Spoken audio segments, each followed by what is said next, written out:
जी जनाब, once again welcome back after a break. और इस वक्त हमारे साथ जो यहाँ मेहमान मौजूद हैं उनके बारे में मैं बताती चलूँ। बड़ी गहरी नज़र है उनकी अदब पे और अफसाना निगार भी हैं, एक बेहतरीन शायर भी हैं और डेवलपमेंट सेक्टर से उनका ताल्लुक़ है। तो ये इस तरह के जो ये मजमूए होते हैं, बड़ी मुख्तलिफ़ किस्म की शख्सियत होती है वो, तो वो किस तरह की उनकी शख्सियत है, किस तरह का उनका काम है, उसके बारे में आज उनसे हम खुद ही जानते हैं। तो आइए वेलकम करते हैं। हमारे साथ यहाँ पे मौजूद हैं रिशाद बुखारी साहब। अस्सलाम वालेकुम जी। वालेकुम अस्सलाम। कैसे हैं सर? बिल्कुल ठीक, आप सुनाइए। बिल्कुल ठीक ठाक, बहुत बहुत शुक्रिया सर। सबसे पहले तो यही सवाल आपसे करना चाहूँगी, डेवलपमेंट सेक्टर से आपका ताल्लुक़ है, तो किस किस्म की डेवलपमेंट आप कर रहे होते हैं और क्या इसके अंदर इन्वॉल्वमेंट होती है चीज़ों की? जी ज़रूर। सबसे पहले तो मैं आपका शुक्रिया अदा करूँगा कि आपने मुझे इनवाइट किया और ये मौका दिया कि आपसे और बाकी लोगों से बात हो सके। तो ये सवाल अक्सर पूछा जाता है, डेवलपमेंट सेक्टर के बारे में हमारे यहाँ लोगों में कोई इतनी ज़्यादा वाकफियत मौजूद नहीं है। तो हर मुल्क में आप देखें कि एक तो सरकारी शोबा होता है कि कुछ इदारे हैं जो हुकूमत चलाती है, कुछ इंतज़ामी मामलात हैं जो हुकूमत ने अपने ज़िम्मे ले रखे हैं, जैसे हेल्थ का शोबा है, एजुकेशन का शोबा है, या गवर्नेंस है, या लॉ एंड ऑर्डर है, कवानीन हैं, ये सब चीज़ें हैं। उसके अलावा एक कॉरपोरेट सेक्टर होता है जो मुल्क में पैदावारी शोबे को डील करता है, कि जिसमें तिजारत और इंडस्ट्री और ये सारी चीज़ें शामिल हो जाती हैं। उसके साथ साथ एक शोबा और भी है जिसको डेवलपमेंट सेक्टर का शोबा कहते हैं, और ये नॉन प्रॉफिट आमतौर पर जो गैर मुनाफा बख्श तंजीमें काम करती हैं लोगों की फलाह व बहबूद के लिए।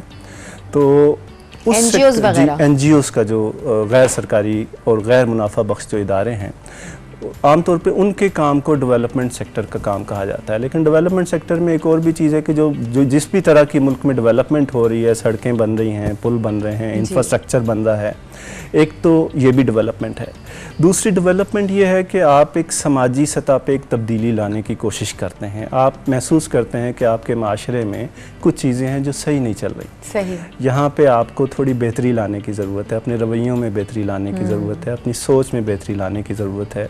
क्योंकि कुछ चीज़ें हैं जो आपके सिस्टम में इस वजह से भी ख़राबी पैदा होती है कि आपकी सोच में अच्छी तरह से उसकी मुताबिकत पैदा नहीं हो सकी है ना। तो ये हमारा जो डेवलपमेंट सेक्टर है ये दोनों तरह के काम करता है कि जो बैनुल-अक़वामी इदारे हैं जैसे यूनाइटेड नेशंस है, अक़वाम मुत्तहिदा है, या डोनर एजेंसीज़ हैं दुनिया में बहुत सी, यूरोपीय यूनियन है, यूरोप के बहुत सारे इदारे हैं, इंटरनेशनल लेवल पे हैं। तो वो जैसे यूनाइटेड नेशंस ने कुछ गोल्स तय किए हैं कि इंसानियत को अगले 50 साल में कम से कम तालीम की सतह पे यहाँ जाना चाहिए, डेवलपमेंट की सतह पे यहाँ पे जाना चाहिए, सेहत की सहूलियात इस हद तक मुयस्सर हो जानी चाहिए, बीमारियों का ख़ात्मा इतनी हद तक होना चाहिए।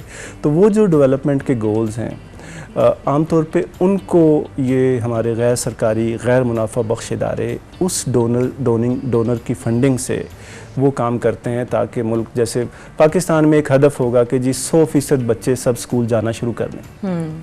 तो अब ये एक बहुत बड़ा गोल है, अब ये टारगेट्स तय किए जाते हैं। तो ये सारे इदारे जो एजुकेशन में काम कर रहे हैं वो उस पर काम कर रहे हैं। जैसे आप कहते हैं कि पोलियो का ख़ात्मा हो जाना चाहिए इस मुल्क से, दुनिया भर से हो गया, तो कुछ मुल्क या कुछ इलाके ऐसे रह गए जहाँ पे अभी तक ये पोलियो जैसी वबा मौजूद है।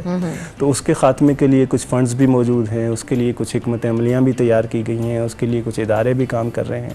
तो ये सारा काम मिला के इसको आप डेवलपमेंट सेक्टर कह सकते हैं। माज़रत मैंने ज़रा लंबा जवाब दिया। नहीं, दैट्स ओके। ज़ाहिर है हमें समझने में आसानी हो जाएगी, क्योंकि अगर एक मिसाल समझ नहीं आएगी तो हम दूसरी को पिक करके समझ लेंगे। अच्छा, जैसे कि अगर हम मुआशरे के हवाले से बात करें तो बहुत सारे ऐसे मसले मसाइल होते हैं जो जनरेट हो रहे होते हैं वक्तन फ़वक्तन, और डेवलपमेंट सेक्टर आप क्या समझते हैं कि उस माशरे के अंदर कितना अपना रोल अदा करता है और कहाँ कहाँ के इदारों को ज़रूरत है उसकी, जैसे अभी हम बात कर रहे थे, और डेवलपमेंट नहीं हो रही है?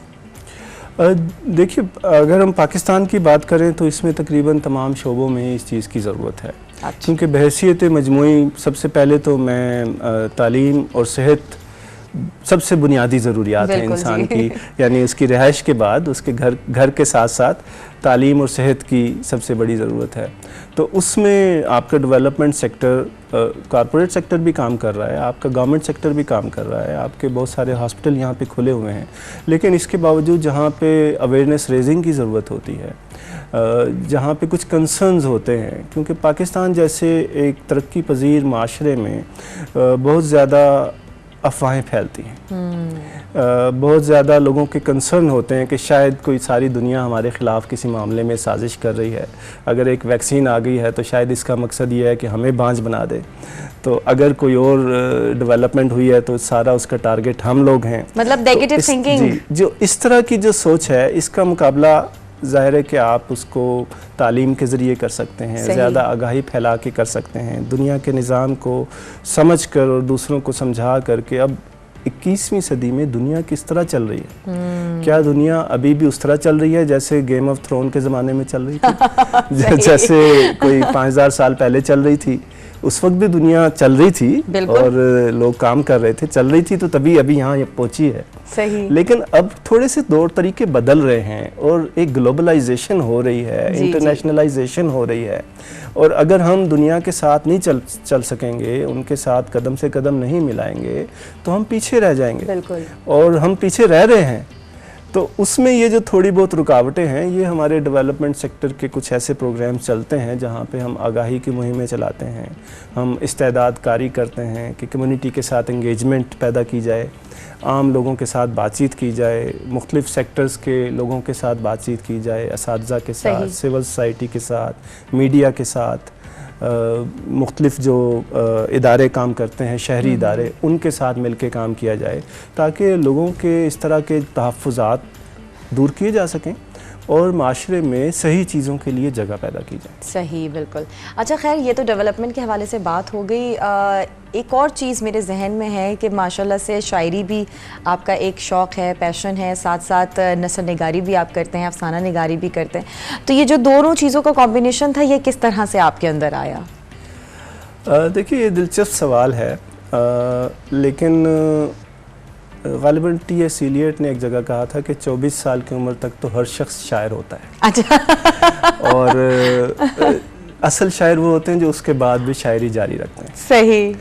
तो मैं समझता हूँ कि जब थोड़ा बहुत मैंने लिखना पढ़ना शुरू किया तो उसका आगाज़ शायरी से हुआ था, क्योंकि शायरी के अंदर एक ख़ास तरह की एक कशिश और एक जाज़बियत मौजूद है, और ख़ास तौर पे नौजवानी में। मैंने भी अपनी अर्ली 20s में और लेट टीन्स में शायरी का आगाज़ कर दिया था, तो लेकिन मैं उस शायरी को एक बहुत ही ज़ाती चीज़ समझता हूँ। अच्छा, आपको क्या मतलब शौक था? सराउंडिंग्स में कोई ऐसा था जो मतलब आपको देखकर आप एक कहते हैं ना कि इंटरेस्ट पैदा होता है, कहीं कोई इंस्पिरेशन आपको मिलती है किसी चीज़ की, तो वो आपके पीछे ऐसी कौन सी बात थी? मेरी जो ग्रोथ है वो 80s और 90s में हुई है। अगर आपको 80s और 90s की यानी 80 और 90 की दहाइयाँ याद हैं, जिसने बचपन और नौजवानी इस दौर में गुजारी है, तो उस ज़माने में हमारे इलाके में बहुत सी अदबी सरगर्मियाँ होती थी, अदबी बहुत सी तंजीमें थीं। हमारे फैमिली में भी कुछ लोगों को शौक़ था, फिर हमें भी ख़ुद लिखने पढ़ने का शौक़ था। तो और ये हमारे लिए ख़ास तौर पे उस ज़माने में एक बहुत ही पुरकशिश चीज़ थी कि हम शायरी पढ़ें, शायरी सुनें, मुशायरों में जाएं। तो उससे ख़ुद अपने अंदर भी एक शौक़ पैदा हुआ और हमें लगा कि अपनी ज़ात के इजहार का शायद इससे बेहतर ज़रिया कोई नहीं है। शायरी में आप जिस तरह से अपनी ज़ात का, अपने एहसासात का, अपने ख़यालात का, अपने जज्बात का इजहार कर सकते हैं, तो ये मीडियम बहुत ज़्यादा पॉपुलर यानी पावरफुल है। अच्छा। और ये आसान इन द सेंस आसान है, वैसे तो आसान नहीं है, क्योंकि इसमें भी कुछ पैरामीटर्स हैं, कुछ कवायद हैं, कुछ उरूज़ हैं जिसका ख्याल रखना पड़ता है। लेकिन इंसान के अंदर अल्लाह ने ख़ुद इस तरह की कुछ चीज़ें रखी हैं कि ये तवाज़ुन वो कायम कर लेता है, अगर वो उसके अंदर शौक़ हो इन चीज़ों को सीखे बग़ैर भी।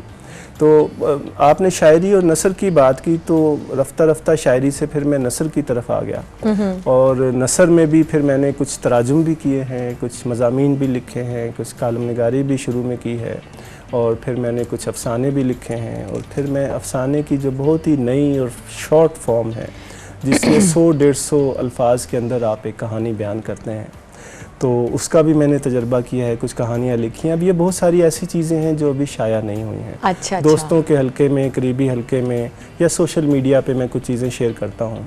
तो लेकिन फिर मुझे नावल की तरफ गया, जब मैंने कुछ नावल पढ़े तो मुझे लगा कि नावल एक बड़ी चीज़ है। नावल एक ऐसी चीज़ है कि जिसमें पूरी ज़िंदगी समाती है, अगर आप उसको सही तौर पर समझें। मतलब आपने ज़िंदगी में बहुत मुख्तलिफ चीज़ों को एक्सपीरियंस करने की कोशिश की है। तो फिर मेरी दिलचस्पी पैदा हुई कि नावल मैंने बहुत से पढ़े, क्लासिकी नावल भी पढ़े, जदीद नावल भी पढ़े।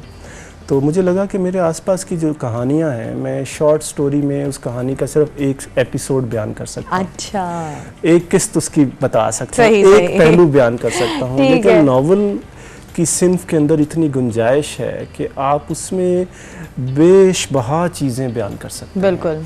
और फिर उन सब को एक होल के अंदर आप बयान कर सकते हैं, दिखा सकते हैं कि पूरी ज़िंदगी जो आपने देखी, आपके सामने जो मंजरनामा बना, इसमें से आप अपनी अपनी कहानियाँ अखज़ कर सकते हैं। सही, हर इंसान वही वाली बात है ना, पढ़ने पे भी आपको फील होता है कि अरे ये तो मेरी अपनी बीती जो है मैं पढ़ रहा हूँ, या मेरे साथ कभी कुछ ऐसा इंसिडेंट हुआ है, तो हम एक दूसरे से रिलेट करते हैं। असल में हम जो शायर या अदीब हैं वो माशरे और अपने ऊपर गुजरने वाली इन कैफियत को जो हम देखते हैं वही बयान करते हैं, जो महसूस करते हैं वो बयान करते हैं। बाज़ लोग जो हैं वो ज़ाहिर है जो अदीब है उसके अंदर एक ख़ास नज़र पैदा हो जाती है कि वो चीज़ें नोट कर रहा होता है जो बाज़-औक़ात आम ज़िंदगी में हम लोग उस तरह से नोट नहीं करते हैं। और फिर वो कहते हैं ना, कनेक्ट्स द डॉट। वो डॉट्स को मिलाता है, वो डॉट्स को मिला के देखता है कि अच्छा ये रवैया पैदा हुआ तो कैसे हुआ, ये रद्द-ए-अमल आया तो कैसे आया, इसके नतीजे में ये जो नया एक झगड़ा खड़ा हो गया ये क्या हुआ, ये जो अलमिये ने जन्म लिया ये कैसे लिया, ये यहाँ पे खुशी की कैफियत मुसरत पैदा हुई तो ये कैसे हुई। अच्छा, अभी तक आपकी कितनी किताबें आ चुकी हैं? देखिए, मैंने कुछ ज़्यादा किताबें छपवाने पे जोर नहीं दिया है, अभी तक मेरा सिर्फ एक नावल छपा है। अच्छा। और ये आपके सामने साथ पड़ा है। हाँ बिल्कुल जी, ये मैं हमारे नाजरीन को दिखाते भी हूँ। भटियारन, ये देखें जी। और इसका बड़ा दिलचस्प सा टॉपिक है, मैं चाहूँगी कि ये खुद बताएं कि इसके अंदर आपने किस तरह का टॉपिक रखा है और इसके पीछे की रीज़न क्या थी। जी, मैं बताता हूँ। मैंने जो नावल पढ़े हैं मेरे जहन में तो एक रिवायती प्लॉट ही आ रहा था और एक हैत थी जो ज़ाहिर है कि जो इस्टेब्लिश्ड है एक स्ट्रक्चर नावल का उसके मुताबिक। लेकिन आपको पता है कि कुछ अरसे से सोशल मीडिया और इंटरनेट ने एक बड़ी तब्दीली लेकर आए हैं हमारे माशरे में, हमारी सोच में, हमारे बोलने के और हमारी कम्युनिकेशन के अंदर एक बहुत बड़ी तब्दीली आई है सोशल मीडिया के ज़रिए से।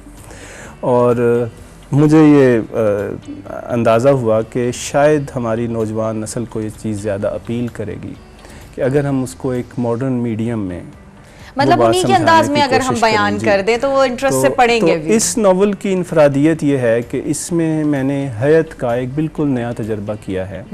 और उसमें पूरा नावल पहले सफ़े से आखिरी सफ़े तक, ये तकरीबन 350 सफ़े का नावल है, ये फेसबुक चैटिंग के फॉर्मेट में लिखा गया है। यानी ये पूरी की पूरी एक चैटिंग है। लेकिन ये चैटिंग कोई रैंडम चैटिंग नहीं है। इसमें 2 मेन कैरेक्टर्स हैं और उनके साथ आगे मुंसलिक कई और कैरेक्टर्स उसमें आते हैं, लेकिन इसमें किरदार बहुत कम हैं लेकिन कहानी ज़्यादा है और उनकी बातचीत एक मुकालमाती अंदाज में चल रही है। अब उसमें बहुत से उतार चढ़ाव भी आते हैं और हमारी ज़िंदगी के ख़ास तौर पे पाकिस्तानी माशरे में ख़ानगी ज़िंदगी के जो मसाइल हैं, जो समाजी ज़िंदगी में हम जिन तजर्बात से गुज़रते हैं, और बहुत सारे हमारे यहाँ समाजी सतह पे दबाव हैं इंसान की ज़िंदगी में, और कुछ लोग उस प्रेशर का मुकाबला कर पाते हैं, कुछ प्रेशर का मुकाबला कर नहीं पाते, और बहुत सारे कॉम्प्रोमाइज़ ज़िंदगी में चलते हैं, बहुत सारी आपकी ख्वाहिशें हैं, ख्वाब हैं। वो किस तरह से इन माशरती बंधनों और माशरे का जो एक स्ट्रिक्ट स्ट्रक्चर है उसके अंदर रहते हुए, क्योंकि आपको बगावत करने के लिए भी एक बहुत बड़ा हौसला और बहुत बड़ी कीमत चाहिए जो आपने अदा करनी है।